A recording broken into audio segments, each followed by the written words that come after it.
Well, I'll tell you what, our guest now that's joining us is a guy that his name is synonymous with success in football Oh yeah. here in the New Orleans area. I first saw him on the high school level, and it's funny because I went to Archbishop Rummel, and Rummel Here always we had a go. We good got to hear football about that every program. week. Rummel always had a good football program, and in 1997, Jay Roth was in his third year, and Jay became one of the best coaches in Louisiana Right. football history. And Rummel was already winning and winning big, and in that year, we played Carver and beat Carver pretty handily, like 47-14 or something. The next year, 1998, played Carver, and there was this, we thought, little dude just all over the place. Couldn't stop him to save our Right. lives. Not a chance in hell. He was that good, and it turned out to be that good, period. Remarkable player at Carver, set all kinds of records, and then, of course, scholarship to Tulane, where he became a tremendous defensive back and punt returner. Still ranked second all-time in interceptions, and even had a chance to at least get looked at on the pro level. But bottom line was he was an inspiration, because don't ever let somebody tell you can't do something. Just because you're not 6'3" and 215 pounds doesn't mean you can't be a great player. I've seen Right. guys like this. Tyrann Mathieu was like this, but this guy was every bit that, if not more. Lynarise Elphaege joining us now. And Lynarise, I hope I didn't build you up too much, buddy. How are you, man? I'm good, man. How you doing? Thanks for having me. I appreciate it. Well, and I meant everything I said. You were a remarkable player. I didn't know that I'd ever seen a guy that quick and fast, could change directions. And I saw a few of those guys. The Forte teams in the 80s were great, with Kirk Davenport and Maurice and all the guys that were there. And, of course, Marshall Faulk. I did a couple of his games when he was at Carver. And I saw some dudes. I've been doing this a long time. And then I saw you, and I'm like, man, this guy is ridiculous. So special times. And I know those times at Carver were special for you, weren't they? Oh yeah, most definitely, man. I was, like you said, I was a part of that team. Actually, it was 49-14. Y'all beat us that year. I was trying to soften the blow a little bit. Yeah. Yeah, yeah. And the next year, we was able to come back and beat you guys when you were number one in the state in overtime. So that was pretty special for us. Well, I really think was. this is. You there? Yeah, go ahead, Michael. Yes. I just think this is great. Don't let Ken intimidate you. He covered Jim Brown when he was in high school too, and Jim Taylor before he went to LSU. Hey, you wore 13 with Tulane, didn't you? If I'm not mistaken. Yes, sir. Yeah, I wore 13. I had season tickets during those years, and exactly, he's talking about the high school years, but it was those Tulane years, and you were a joy, and you were everywhere, man. I got to tell you what, it was something. Those were fun years, and I actually loved being there in the dome, and it was comfortable and cool, and no sun in my eyes, so it's a joy to talk to you. You brought a lot of joy, but I think you're getting ready to start a brand new mission. It sounds like. Yeah, that's the plan. That's the goal, man. I'm excited about the new opportunity. I'm ready to get to work. I want to bring the Kennedy brand and the name back, and just make Kennedy relevant again. Now, John F. Kennedy, of course, has a legacy. The former location on Wisner, Hurricane Katrina took care of that. Lake Area New Tech was built a few years ago and then rebranded. A very popular move to John F. Kennedy under the KIPP system now. And people have asked me, and I've reported it last night, but then today I also did speak with Albert Poirier, who's a friend of mine, and Albert got an opportunity to work on the college level at Southeastern. So there's nothing sinister here. It was very simple. Al just torn, and he had an opportunity, and good for him. He's a good man. He'll do a great job with Frank Selfo. So this opened up, and so what happened when they contacted you, Lynarise? What was your initial reaction? How'd you feel about it? I was shocked at first because I didn't know at the time that Al had left. I didn't know, so I didn't expect it. I was excited. I had mixed emotions. Being my son last year, his senior year, I didn't have plans on leaving. I didn't have plans on doing anything, making any moves. But when the opportunity presented itself, I just couldn't pass it up. Michael? How was that conversation with your son? It was tough. It was bittersweet. I let him know it was a possibility that I might get a head coaching job. Right. But he was excited for me. He knew the work that I put in, and he was telling me that that'll be a great opportunity, Dad. I think you should go for it. So that's what I did. I got his blessings, and I just took a shot at it. Ken, your high school stories are one thing, but as an Abrams and Commodore, I always had the problem with the Kennedy Cougars at City Park Stadium every year. So I'm getting my flashbacks too. I think this is a great move for them. Well, it was, and of course, with regard to your son, Lynarise, he's got a lot of offers right now. I did one of his games last year. I've seen him play 3 times. Didn't fall far from the tree, I'll tell you that. He can run. But good player, and of course, the immediate speculation was, oh, no, is he going to follow his dad? The answer is no. I talked to Byron Addison last night, and he kind of laughed. He said, man, I'm not letting that happen. So, he's sticking with the Rams, and you'll always be a Ram anyway, I'm sure. So. Right, yeah, he's going to stick. He's been there since a freshman. You know, he want to finish what he started with his teammates, and you know, I know he's in great hands over there with Byron Addison, man. I just can't thank him enough. You know, I learned a lot from him. He's a stand-up guy. Yeah. And I know he's in great hands, so I'm okay. I'm comfortable with him staying. Have you had a chance to study much with regard to what you're inheriting at John F. Kennedy? There are a few good players coming back.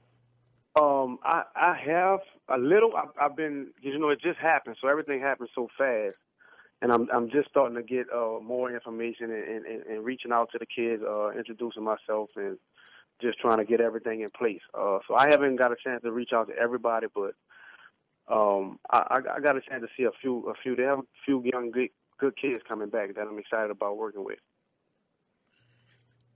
What are when you're dealing with this new kind of world that we're in right now? How will you do that first? Will you do it through a Zoom, or will you have bring in groups at a time, or things like that? What are you thinking about? I know, like you said, it's only a day old, but what are you thinking about as far as getting together for the first time? I'm going to bring them in groups. We're going to bring them in groups and get them meeting face to face. Because we are able to practice. As you know, other high schools are practicing right now. So I want to bring them in. I want to introduce myself in person, introduce the coaching staff. You know, I want to do that in person. So we're going to do it in groups. That's the plan for now. Because we got to get the ball rolling. We know we behind the 8 ball right now. Everybody's been practicing at least 3 weeks right now. So right, we just be trying to jump in there and get everything rolling. Let me ask you a question. What are you more comfortable with? I mean, at Carver, man, you did everything. I mean, you played everything just about. But then, of course, with Tulane in the DB position, and you've been a defensive coach for all these years. What's going to be your first thing? Is it going to be that defense thing, or you going to try to juggle everything at once? I don't have a preference. Whatever's needed, I'm okay with it. But I think coming out the gate, I'll probably be on the offensive side of the ball.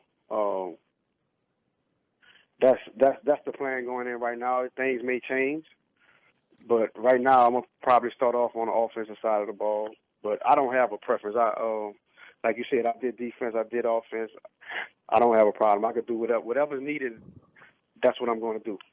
Sounds like you might have to. No, I think I'm rounding up a pretty good staff. I think we're going to be okay. I like what's going on right now, even though it's late. Right. But I think I'm getting the right people in place. And once I solidify that, then I could be more comfortable. You know. Did you inherit the complete staff? No, I didn't inherit the complete staff. Not the complete staff, but some of them. Yeah, not the complete staff. Visiting with Lynarise Elphaege, the new head coach of the John F. Kennedy Cougars, and we alluded to the Tulane days a little bit earlier. We'll talk about that. But then as far as Tulane's football program is concerned right now, you have to be pretty pleased with what you're looking at, with what the job that Willie Fritz has done and his staff. Yes, I'm excited. Coach Fitz, man, he's doing a great job. I love the direction that the program's going in. I've been going over there, getting to know him, and he's a stand-up guy. I love everything about him. I think our program is in good hands, and I just hope that we can keep him, because I know he's going to be well started after, because he's that good. And I really like the direction that our program's going in. I appreciate Coach Fritz that, sometimes a coach comes in and he's so locked into what he wants to do in his mindset that he forgets the history, the tradition, but the legacy of the Tulane players. He seems to really have embraced the history of it and has made it his ally, which I think it says a lot about him personally. Yes, I agree. He reached out. He want to get to know everyone. Sure. He's involved in everything. So that's what makes him so special, man. He has it all. He want to be a part of it. You'll think that he's a Tulane alum. That's how invested he's right in the program, and I love that about him. Him, his whole coaching staff, everything. That athletic director, like the whole program itself is thriving right now. They get it. They understand. Everybody don't come down here and get that New Orleans culture and understand what Tulane means in the history of it. But I think they get it, and that's why everything is working out. And when you look at your days at Tulane, of course, it all concluded with the Hawaii Bowl victory, and you're the MVP, and returned a punt for a score, had a heck of a game, remembered very well. But this was a good place for you. Tulane was a good place for you to land. In fact, it was a perfect place for your skill set and what you were able to do in 3 seasons there. Yes, I agree. I love my time there. I love my school, man. It was a great time, man. I was fortunate enough to be under some great leadership. I love my coaches too, Coach Chris Selfo, Frank Selfo. I love those guys, and I had scenes. I was under Jerry Phillips, Noel Ellis, Patrick Ramsey. I had great guys to learn from, and they passed the torch down to me and the rest of my teammates to keep it going. And that just was a blessing. Like you said, I think that was the best place for me to go. You mentioned Jerry and you mentioned Noel, and of course they're coaching and coaching very successfully. You guys have a bit of a fraternity going on, right, on the high school ranks here in New Orleans. Oh, yeah, definitely, man. We talk all the time, man. We're real close. And they're doing a great job up there, as you can tell. That's a powerhouse. But, yeah, we have a little fraternity going, man. We all starting to get it going. So hopefully we could keep it and expand it, Right now you're in a situation where you are you're the head man right now, and you are not only a coach, but you're a father figure. You're an example. You're a role model. And I know you'll not take that lightly. But as a young kid, who were the ones, even in those Carver years, that you looked to as a young man for how to carry themselves, or good life lessons, or lessons from Scripture, or someone who poured into you? What do you look back as a young man right now that shaped you to where you are right now? I would say it was my coaches. Definitely. I had the privilege to play for some greats. I started off with Coach Wayne Reese. Yeah. May God bless his soul. I had Jack Phillips. I had DeWine Sanders was one of my coaches. Coach Eddie Flint. Like, I had a lot of mentors. They had things in place like you said, the Scripture. We had mandatory Bible study and things that we used to go to study hall. So I was fortunate enough to have those great guys in my life to help guide me and stay on the right path. So I'll never forget those guys, and that's the type of impression that I'm trying to leave on my players, because I know what they've done for me, and I'll never forget them. So if I could touch one of my players like that, then I know it was worth it. Well, this is a faith and sports show, and you mentioned Scripture, and what about your relationship with Christ and how that's manifested itself in your life, and when you knew you were that kind of man and had that character and that devotion in your life? I was pretty young, man. My mom had me in church at an early age, so I'm very familiar and I understand. Everything starts and finishes with Christ. So I'm very familiar, and I'm grateful. I'm thankful of him. I'm glad that I know him. So that's a big part of my life too, man. So I've been in church for a while, So I haven't been, as much as I should be lately, but I still had that relationship with God. So as far as going to church and stuff like that, I've been in the church for a while. Ken, you know what that sounds like? It's like my testimony said my mama drugged me when I was little. She drugged me on Sunday morning, on Sunday night, and Wednesday night, and youth meeting. So, yeah, we were all drugged to church when the doors opened up. Yeah. Yeah, I was certainly drunk. I was drunk. I went kicking and screaming. And you Yeah, know right. what? And you know what? Years later, I wish I had the opportunity to thank my mom and thank my dad. Who are Sure. both, Right. Yeah, right. with Right. the Lord now, because I can't tell you how much that shaped my life and made me Sure. a better person and gave me the opportunity to look at others in positive fashion. It's a and foundation, in love, because right. there's a foundation of love in your life. That's and, it. And I can't tell you how much I appreciate that now.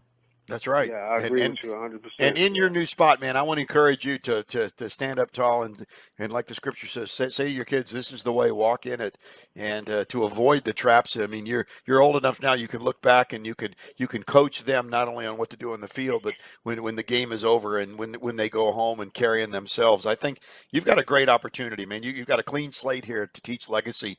To as you said, even with one, if it makes a difference, it's worth it. Yes, sir. Well, Lynarise, we're really happy for you with this opportunity. I know you'll do well. It's a growing school. It's a beautiful facility.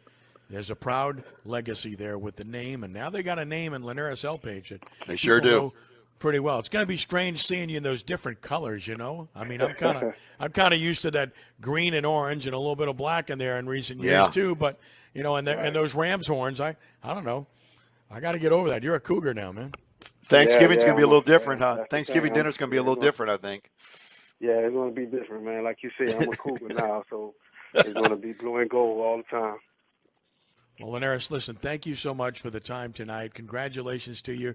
We are genuinely happy for you. Amen. John F. Kennedy's got a class act, and hey, if any of those kids get real egotistical with you, just challenge them to a 40-yard dash. I'm betting on you.